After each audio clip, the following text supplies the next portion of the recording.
Det här är Teach Me Sweden, en podcast som blandar det bästa i livet, svensk historia och humor. 2 komiker försöker lära varandra svensk historia. Jag heter Erik Broström. And I'm Jonathan Rollins, and in this episode, I'm talking about something that could be true, but isn't. Could be. We're still waiting. The jury's still out. The water is deep. Stackars jury.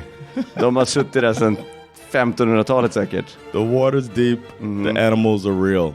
Beware as we learn about a creature. Yeah, and also be aware of Elve, Ölve och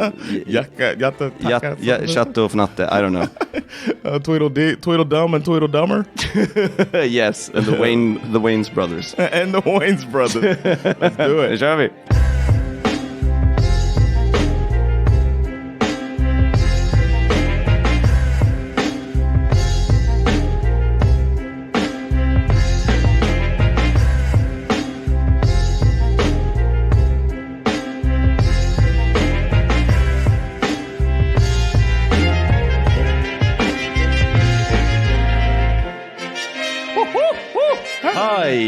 Aj, skräm. Ja, jag blev rädd. Hej och hå. What's up, man? Bra, läget? They missed a good, if you're only, if you're not a Patreon subscriber, you missed a good conversation, just saying it. Vi sa väldigt bra saker. Never djupa seen saker. You cry before. No. Men man kan bli Patreon. Yeah. Får man lyssna på det. Det är värt det. If not, you'll just enjoy this history podcast where 2 comedians teach each other different stories about Swedish history that they don't know about beforehand. And it's my turn to teach today. Du har precis lärt dig och jag kommer lära mig nu. Yes. It's time to learn. Cool. I'm here for it. I hope y'all are here for it because it's time. Jag måste dra. No. Today, we're diving into the murky waters of Lake Storsjö to explore the legend of Storsjöodjuret. I love this. I've heard of it, but I don't know anything about it. Okay. Go, man, go. It's Sweden's very own. Yeah. Great Lake Monster. Det är vårt Loch Ness. Gud vad härligt. Storsjöodjuret. It's of course is less about the monster itself. Yes. Because it's a history podcast. It's a history podcast. It's about the people and who've kept the story alive for centuries. Yeah. So the Great Lake Monster, Storsjöodjuret, is a legendary creature as said to inhabit the depths of Lake Storsjö in Jämtland. Ja, jag visste att det var Jämtland. Tänkte att det var Jämtland. Yes. Jämtland is a fabulous place. The sovereign state in Sweden. Yes. Yeah. Y'all should check that one out and listen to that episode just to hear their national song. Ja, den är fredlig och fin. Yes. Inte alls aggressiv. Really nice, yeah. Makes you want to go and fight for Jämtland. Yep. But it all started with an interesting rune stone.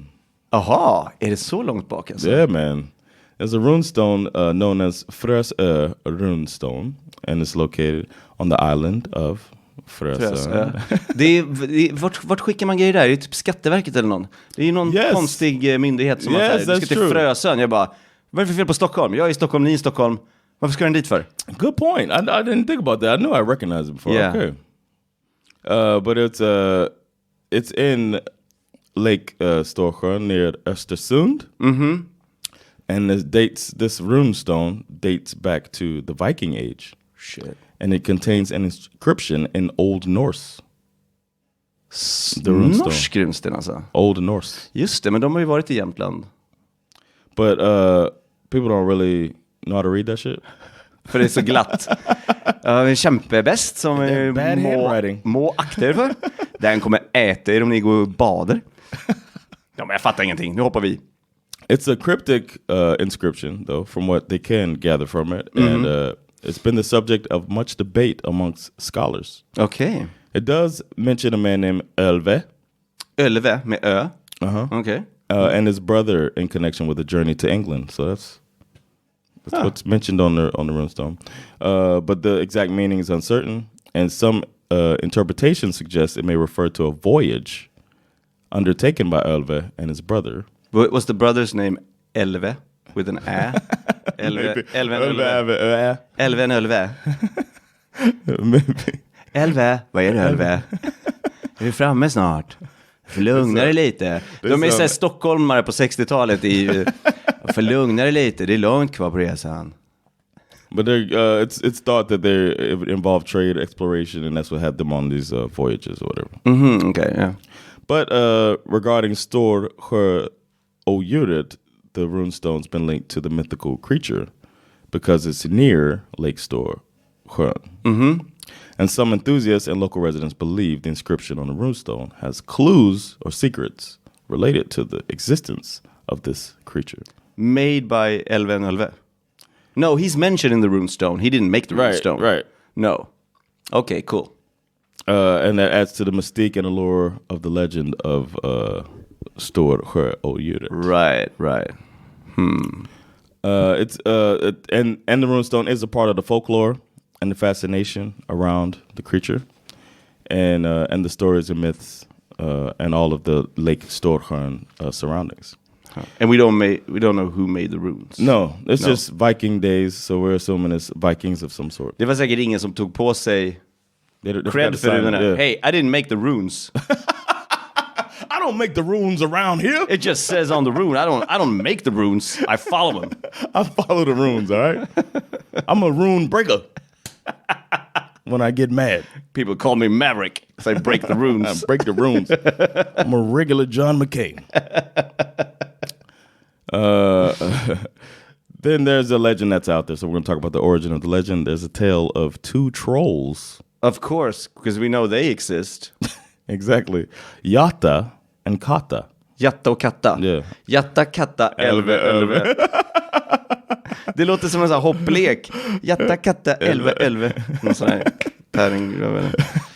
They were said to have conjured the creature through a magical brew. Okej. För när jag försöker förklara om jag försöker förklara något jättekonstigt, då brukar jag använda något rimligt. What? You don't start with trolls? No! Where have you been? You were out all night. Well, Jatta and Katta made me a brew that I drank. Yeah. And I don't know what happened. It got insane. It went nuts. There was a recorded sighting in 1635. And this is what spread the legend. Okay.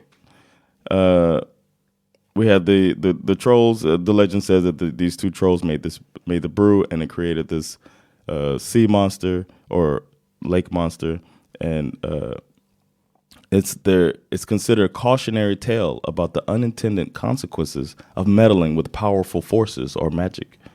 Jatta and Katta should have left it alone. They shouldn't have made this brew. They made beer and a beast was born. This was Systembolaget propaganda. Staten! Men så de hällde inte brygden i någon, utan de gjorde en dryck och drycken blev monstret. Eller vad de drack? They conjured or maybe they had this little rör om i en gryta och sen och så föddes det ett monster ur den. Okay. That's my I don't know interpretation of it. That seems like the most probable insane idea. Yeah. But Jatta and Katta it's not the only mythological story that they're part of. They're part of other folklore that I did not look any others up, but they're part of this one, and they're always depicted as mischievous characters in other folklore. So they're like, I know how this had to happen. Jatta Katta. Yeah. That's probably what kids probably say. That, who ate the candy? Jatta Katta made me eat it. You know. I've never heard that, but okay, yeah. You're messing with me. Okay, men det är som Loke. He's in Viking. Marvel, in Viking, he's the mischievous god. Okay. But a lot of time it's humorous, troublesome situations they get into. Jatta Katta. Det är som Laurel and Hardy, Helan och halvan. I guess you did. I know references from the US you don't even know about. Just like, oh man, make it black. Say some black shit and I'm all in. Okay, it's like the Wayans brothers.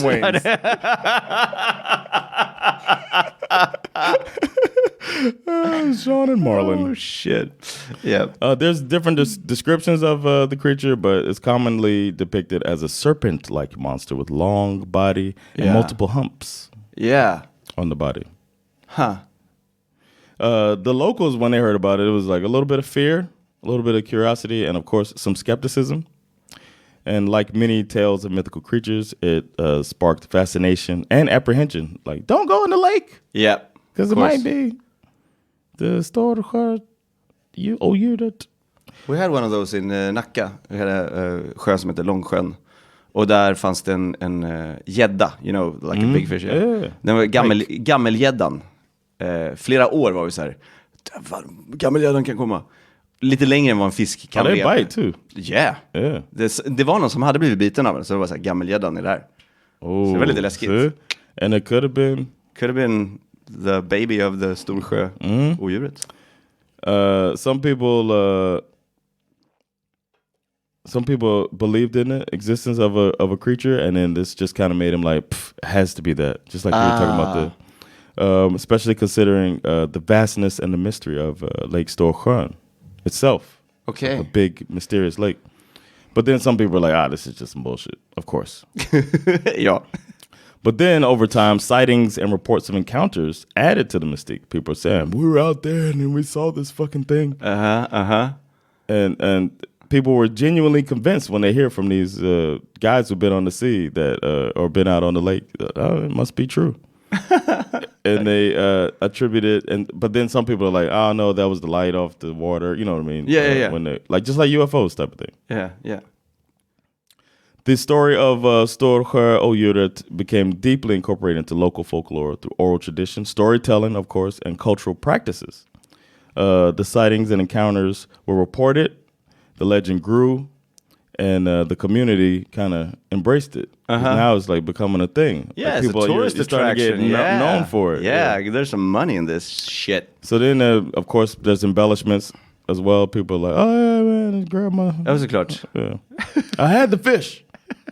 And motherfucking Storsjöodjuret got my shit. There were verbal accounts, and then people started making visual art, like paintings, drawings, sculptures, all dedicated to this creature. There were songs, poems, and other artistic expression. When is this? Is this like... It's still the 1700s. Right. Where I lost myself. But basically, it became a part of the cultural identity of the region, and it passed down through generations. Yeah. And then we get into the 19th and 20th century when, in 1894, there was a steamship on Lake Storsjö, and it added a big lake. And it added a new dimension to the legend of it, because people who were on the ship said they were navigating the lake, and then an unknown creature resembling this description came up on them. And they said they saw the large serpent-like creature with humps coming out of the water, causing commotion and stirring up waves as they were trying to navigate the lake. Mm-hmm. And then the interest really peaked in where people were like, holy shit. And there was widespread discussion, and there was debate in the community. And then there were now we had eyewitnesses that all were saying that they saw this. And the locals are starting to tell their stories that, probably lies. Yeah. And then people started believing more that this thing exists. And then they tried to investigate the incident and search for evidence, but there was no proof found, unfortunately. Yeah. Sneaky little animal. Yeah. Nevertheless, the incident added a new chapter to the legend of the monster, because now it felt more real than ever. Right. And the mystique grew even more. King Oscar II of Sweden and kind of Norway. That old geezer. Yeah, he played a significant role in the legend. In 1894, he visited the region around Lake Storsjö, and he was like, I'm pretty interested in this. Tell me more about it. And so the people said, the king was here to see our thing. Yeah. Our thing is real. And it added legitimacy to the folklore, because if the king went to see it. Went to see it, but did he see it? That's exactly. the thing. That's the thing. He's like, tell me the story. Ja. Då tror jag på det. Exactly. And then, so now it went from just a local thing. This made it blow up for real. Såklart. Because when the king...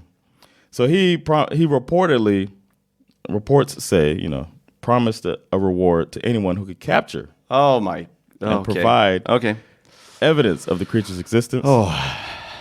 Oscar. So now people are like, oh shit, this is the first Palme. Yeah. The Palmer people didn't have the Palmer situation, so now it's the Storsjöodjuret people.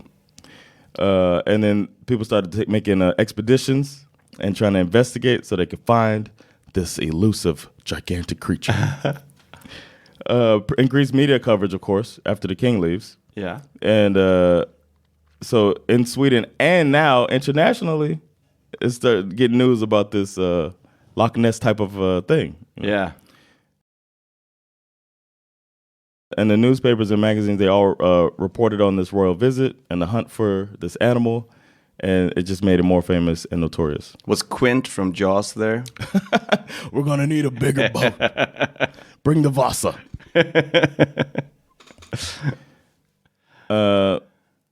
In 1986, we're fast forwarding to 1986, a highly publicized expedition was organized to search for the creature. Nere på djupet mer liksom. Yeah. Jan Ove Sundberg was the leader of this expedition, and they aimed to uncover evidence of the creature's existence through scientific investigation. Var de så pass smarta att de förstod att inget djur förmodligen lever så här länge och de letade efter kvarleven åtminstone? Eller trodde de att de skulle hitta bevis på att det fanns och levde? Yeah, maybe it could be like some, you know, I don't know. They did employ advanced equipment and techniques for underwater exploration. Okay. They had sonar devices, underwater cameras, and they scanned the depths of Lake Storsjö. The goal was to capture photographic or sonar evidence of the creature. Mm-hmm. They didn't provide... Yeah, I'm sorry. Spoiler alert. Wow. They didn't provide conclusive evidence of the creature's existence. Some sonar readings came back, though, and they were like, that could have been it. But it was inconclusive. But it didn't say it's not there. And that's all people kind of need. Ja, då bara, fan. Den finns. And saying it could be it. We can't say definitely. But there was a lot of media attention around this expedition. And then it renewed a lot of interest that had died down since that. It's been almost 100 years since the 1894 thing. Right. But there was no proof. People wanted proof. And they were just like, we just don't know. It's a 50-50 situation. And then they interviewed the expedition people, asking them and the locals, and they're trying to figure out how much of this legend could be true. They were trying to get more perspective on it and explore the fascination of the legend. Even though I'm thinking people just don't want this to die down, man. Yeah. It's more fun if it's a possibility. Of course. Yeah. Herregud. Jan Ove Sundberg was interviewed and to discuss the expedition, but it was inconclusive, of course, the expedition. Yeah. And he said it bit him. No, I'm just kidding. Men sen läkte det jättefort och jag var så här, jag kan inte bevisa det längre. Men jag hade ett bett där. And of course, local residents said they had seen it. So they were like, interview me too. So they talked to them too. And then they talked to the people. Part of it was interviewing experts in folklore, marine biology, cryptozoology. People who could be like, this is not possible. Or they were also asked to give insight on this and other lake monster legends, because that's not even the only one in Sweden. Oh, really? This is just the biggest one in Sweden. Yeah. But they wanted to get an explanation. Okay, people saw something. What could it be if it's not this thing that we're saying it should be? But, of course, it's still all inconclusive, and it's still considered just folklore. Yeah. And it was a diverse range of reactions publicly, or the Swedish people. Some people were skeptical. Some people were still curious and determined for more answers. And some people just said it's folklore and fun, you know. Yeah. Then the local municipality of Östersund, which is near Lake Storsjö, introduced a formal prohibition against the harming or killing of Storsjöodjuret. Yes. And it was intended to protect the creature and preserve its status as a symbol of local identity and pride. And you know what? Ni får inte förolämpa tomten heller. If you punch Santa, we will fuck you up. 2 things. Don't harm the beast. But it was it's so stupid. But it was now an iconic figure and local folklore and tourism. Yeah.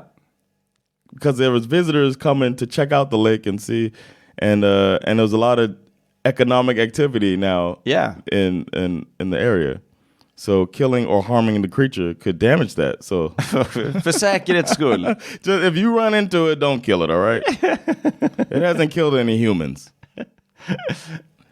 In 2002, a controversial proposal emerged when a local unnamed entrepreneur, expressed interest in obtaining the eggs of the Storsjöodjuret. The eggs? He was like, he offered a substantial financial reward to anyone who could capture the creature's eggs, so he could, I guess, have his own. I don't know. And then the public debate came out, and there were people criticizing him. They said that there were conservationists that opposed the idea. They said it endangers the creature. Yeah, and also think of the mother's feelings. That's harming. That's harming. That's harmful. Yes. Well, what is this guy? Yeah.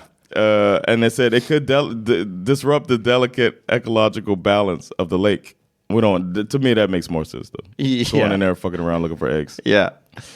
But they didn't want to mess up the population of these animals, of course. And they didn't want to mess up the tourism. Mm-hmm. So it was met with strong resistance, and there's no evidence that, I mean, he didn't pay anybody because obviously they didn't find eggs, but there's no proof that anybody actually tried to find them. Okay. I don't think people took him that seriously. No. There was, as I said, there was a tourism boom around Lake Storsjö. Over the years, the presence has attracted curious visitors and enthusiasts. I'm sure there's people that, like the people who like to go see trains, there's probably lake monster people. Yeah. Enthusiasts. Trains and monsters. I want to take the train to see the monster. But there's eyewitness accounts are shown at the. You know what? I went to the what's it called in in Nevada or New Mexico? What's it called? Area 51? Yeah, not Area 51, but the other one. Yeah, near Area 51. Yeah. There's a little town that's based on alien stuff.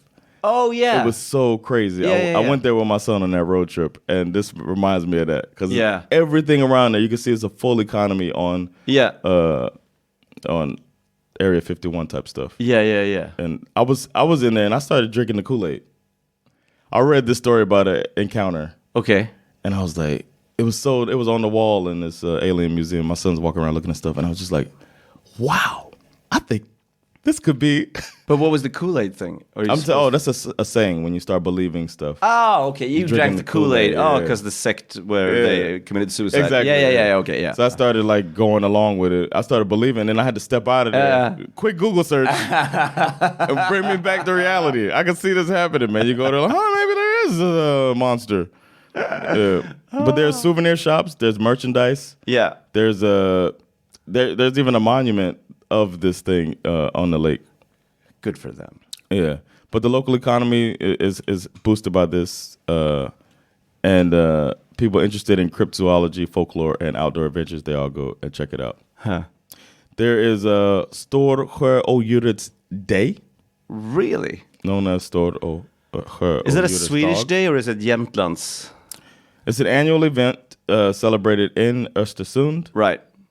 And its surrounding areas. The inaugural day was August 21st, 1986, the same year that they did their first expedition. Yeah. And normally takes place on August 21st. I don't think it's like a day off, of course.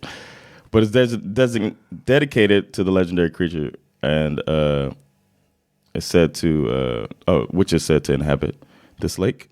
During this day, various activities and festivities are organized to commemorate the folklore surrounding the lake monster. These include guided boat tours. Of course. On Lake Storsjö, which is probably nice. Storytelling sessions. About sightings and encounters with the creature. That's how I got this. Pass. There's exhibitions featuring artwork and artifacts related to the legend. Mm-hmm. And lectures and presentations by experts discussing the history and cultural significance, which I think is good because we're doing that right now. Yeah. The local businesses participate, offering special promotions. Buy a car. 2% APR, you get this car. They get discounts on the themed merchandise, stuff like that. And and there's some takes on Swedish cuisine. It's not a meatball. Storsjöodjurets ball. Of course. You only get 2. Yeah. They're big and... What about the guy ahead of me? There's a lot of beasts. And but that day serves for a way for the residents and visitors to celebrate the folklore and the natural beauty of the lake. It's said to be a really beautiful lake. The interest in it remains strong even now in 2024. Sure. There's still sightings. There's still been sightings. Är det så? Fortfarande folk som säger att de ser det. Reported and shared on social media. I almost went in the rabbit hole, man. There's a Facebook group. Oh, really? I almost went in and looked at it, but I said I will not. Don't drink the Kool-Aid. They don't want to drink the Kool-Aid. So the legend is kept alive, especially in the digital age. You know, people are going to be... there's probably hoax videos and shit out there. Såklart, ja. And then there's Storsjöodjuret Society. And there's other groups that continue to investigate sightings and promote the legend of this lake monster. Tror du att de tror på det liksom? Eller tror du att de vill bara ha en hobby? Probably have a hobby. Yeah. But I mean, it's a very elusive, gigantic, elusive creature. Yeah. Some people say that it is a type of... I didn't write it down, but there's a type of fish that they think it could be. Yeah. That just... För jag tänker också det att så här... Jag har tänkt på frågan ett tag. Tror du att det någon gång har funnits en ganska stor fisk eller orm, vattenorm eller något som någon har sett och bara shit? För man tänker, vi har ju inte utforskat haven ordentligt. Det här är ju bara killgissningar, men som jag har hört det, vi vet inte vad som är på djupet. Right. Och nu är det i och för sig bara en sjö, men det är en stor jävla sjö. Och det är klart att det kan ha varit någon jävla art som, I don't know, could have been something. Yeah, back in the 1600s. Yeah. Inte som en drake eller något, but just a big thing. Flying animal. Yeah. Just a big flying animal. Fire-breathing animal. Who went for a swim and never got up. But some people do firmly believe in its existence. And they cite personal experiences and stories passed down through generations as these things happen. Mm-hmm. And then, as you can probably tell in my voice, I'm skeptical. You can put me in the camp of people that's like, come on, man. Well, of course. I mean, eller vad är ett odjur? Vad är ett odjur för något? Is it a, like, jag kan ta ställning till om de säger så här, nej men det är en art, vi tror att det kan ha varit den här fisken, den kan ha blivit onormalt stor, den fanns under 10 år och sen har den bara levt på den myten. Eller säger man, nej, det finns ett odjur med magiska krafter och... It knows when a camera's on it. Ja, och om den inte får någon att bli kär i den innan klockan 12 på sin 30-årsdag så dör den. Alltså, what is a beast? What is an... I don't define it, and then I can have an opinion. I think we can end it by saying it's a mythical creature. That's all. That's great. Until you bring this thing up out of the water or something, or get some actual... photo evidence or something. It's a mythical creature that has created this whole thing around it that's pretty good and fun. It's a water dragon until proven otherwise. But of course it's never been officially found or documented, but that doesn't necessarily mean it doesn't exist. Havet är djupt. It could mean it's very good at hiding. Mm-hmm. And that is the story of Storsjöodjuret. Mycket bra. Clap, clap, clap. Det där var högst underhållande. Yeah, man. Det är så typiskt att folk, det skapar sån... Det är klart att det kommer ro ut några och bara, vad var det där? Vad var det där? Yeah. Så det? De åker ut och tänker att de ska se någonting. Det är klart de kommer se någonting. It's fascinating. Man. I wouldn't swim in the lake though. No. I mean, of course not. Even I don't believe. I'd be like, well, no, pass on it. Ja. Herregud, jag är säkra för det osäkra. Yeah. All right. Well, thank y'all for checking this episode out of Teach Me Sweden. It's been fun. You can send suggestions if you like. Mm-hmm. Send it in Swedish to Erik or English to me. teachmesweden@gmail.com is the email for that. And you can join us on Patreon and subscribe and give some cash to your favorite podcast. Money to us. Hard working. Patreon up, people. Yeah, man. You get ad-free episodes and extra episodes and video content, stuff like that. So... you also just get to support us. We appreciate it. Leave some reviews. Talk about how great we are and all that stuff. That helps as well. Yeah, but only great reviews. Yes. Yeah, don't do no bullshit. All right? Det behövs inget annat. Nej. All right. Well, thanks for checking it out. It has been Jonathan Rollins. Och Erik Broström. Teaching you Sweden. Fred.